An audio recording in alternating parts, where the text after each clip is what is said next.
It starts on a quiet evening in an ordinary living room, soft light from a lamp, a couch, a coffee table, maybe a half-finished drink sitting on a coaster. Someone is scrolling on their phone, not in a rush, just drifting through short videos, one after another. They open the camera inside a social app. They're not a programmer. They're not a security expert. They're just curious and a little bored. On the screen, they tap a special camera effect. It promises something simple: turn your world into a manga scene. They point the camera at their own face. The filter does what it says. Their reflection becomes an animated character with big eyes and smooth lines. It is strange, but fun, and completely ordinary. Then, almost as a joke, they turn the camera away from their face. They point it at an empty corner of the room. Just a suitcase, a chair, a closed bedroom door. The filter thinks for a moment, and then, on the screen, a small, unfamiliar figure appears, sitting where no one is sitting in real life. No alarms go off.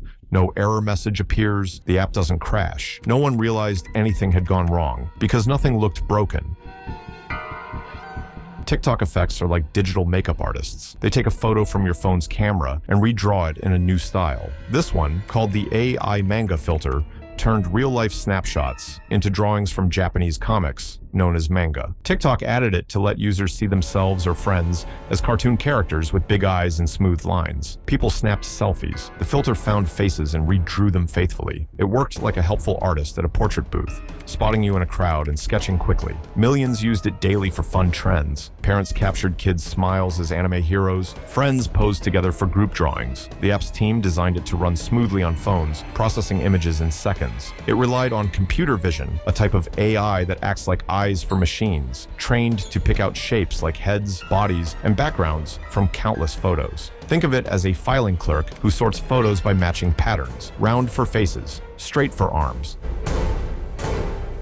The creators assumed the AI would only draw what was really there. If no person stood in the frame, it would leave the space blank or redraw the room as is. This made sense because the training worked that way. The AI learned from millions of labeled images. This blob is a face. That line is empty wall. Like teaching a child to spot animals in pictures, show dogs in fields, and they ignore bare grass. TikTok's engineers trusted it wouldn't invent people. Past filters behaved predictably. Selfies became characters. Empty shots stayed empty. No reports of extras appeared during tests. They figured the pattern matching was reliable, like a calculator that adds correctly every time. The system passed internal checks. Rollout happened without flags. Users expected fun transformations, not surprises. The turning point wasn't a software update or a secret switch. It was a trend. One person, somewhere, pointed the AI manga filter at an empty hallway, probably out of boredom or curiosity. They wanted to know, what happens if there's no one here at all? The filter paused for a split second. It scanned the shapes: a stand, a coat hanging on the wall, maybe a shadow on the floor. Then it did what it was trained to do. It tried to find a human-like pattern. On the screen, a small anime-style figure appeared, sometimes sitting on a chair that was empty in real life, sometimes standing by a door, sometimes curled up on a bed. The video went online. The caption suggested something chilling but simple: checking my room for ghosts with AI manga filter. People watched. They saw a clean, ordinary room, no visible person, and that figure, clear as day, where no one should be. It felt like an easy story to tell. The filter was picking up something invisible, a presence, a ghost. Others tried it. They swept the camera slowly across their own rooms, nursing homes, hallways, stairwells. Each time the filter dropped a character into an empty spot, it felt less like a glitch and more like a discovery. What actually changed was subtle. The filter was still doing its job the same way as before, but people had changed how they used it, and more importantly, how they interpreted the results. A playful drawing tool had become, in the minds of many, a kind of detector. The AI saw patterns everywhere. A round suitcase handle became a head. Shadows or folds turned into limbs. It connected dots into bodies, like seeing faces in clouds. This is called hallucination in AI. Not lies, but overconfident guesses. Imagine training a dog to fetch balls. Show it round oranges. It brings fruit. Point at lemons. It grabs them too. The AI's eyes locked onto vague shapes in empty spots and filled them with trained figures, manga people. In one bedroom scan, a mattress edge became a seated woman. No stick figures exactly, but simple shadows mimicked stick-like outlines, redrawn as characters. It didn't crash or refuse. It confidently output drawings, blending real room with imagined humans. Users filmed panning shots. Figures moved as camera shifted, chasing phantom poses.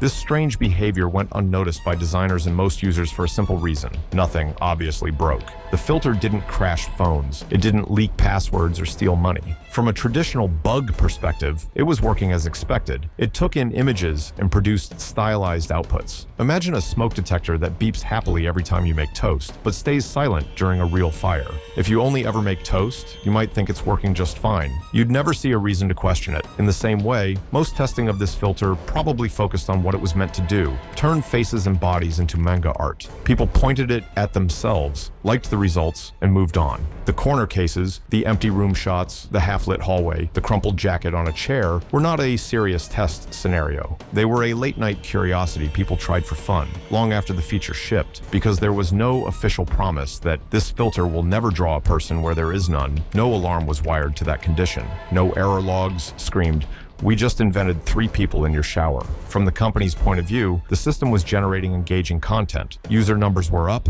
videos using the filter reached millions of views. From the user's point of view, the AI seemed even more interesting this way. Instead of discouraging this behavior, the platform's design, views, likes, shares, rewarded it. The more unsettling ghost videos people posted, the more the algorithm surfaced them. The system didn't crash. That's why it was dangerous, not in the sense of physical harm, but in how easily it encouraged people to trust outputs that were, quietly, wrong. Users like at Fesh6 shared videos. She scanned her room, found 3 ghosts. 2.8 million views poured in. Comments questioned, real spirits or glitch? Tech-savvy viewers tested repeats. Same spot, different results. One time figure, next time blank. Others noted objects matching shapes. Fan head as face. Skeptics explained AI mistakes patterns. Discussions on Reddit and Twitter dissected it. No official probe needed. Crowd investigation revealed the mechanics. It spread as a trend, then understanding followed. TikTok didn't pull the filter immediately. It stayed popular, driving millions of uses. Later, they added labels for AI content in general. No specific fix for hallucinations disclosed. Users adapted, warn against ghost hunts. The trend evolved into fun tests, not scares. Broader lessons pushed AI companies to test edge cases more. TikTok expanded effect guidelines. Empty frame behaviors now get extra scrutiny in development.